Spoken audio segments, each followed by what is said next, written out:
Сарып ауруы микробактериоз ветеринарияда үй және жабайы жануарлар мен құстардың жұқпалы ауруы. Қоздырғышы бактериум некрохихим бактериясы. Табиғи жағдайда ауру бір аймақты түгел қамтуы мүмкін. Бұғы, жылқы, қой, сиырда сарып тұяқ, бақай, сирақ буындарын, шошқа, бұзау құстарды, ауыз қуыстарын зақымдайды. Мүйізді ірі қара малдардың жыныс мүшелерінде де қамтуы ықтимал. Сарып болған малдың терісі қызарып, температурасы 40 градусқа дейін көтеріледі.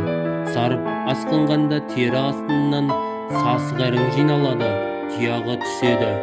Сирақтың сіңірі зақымдалады. Сарып бактериясы ауырған малдың ішек-қарын жолдарынан өтіп, нәтижесінде сыртқа шығады да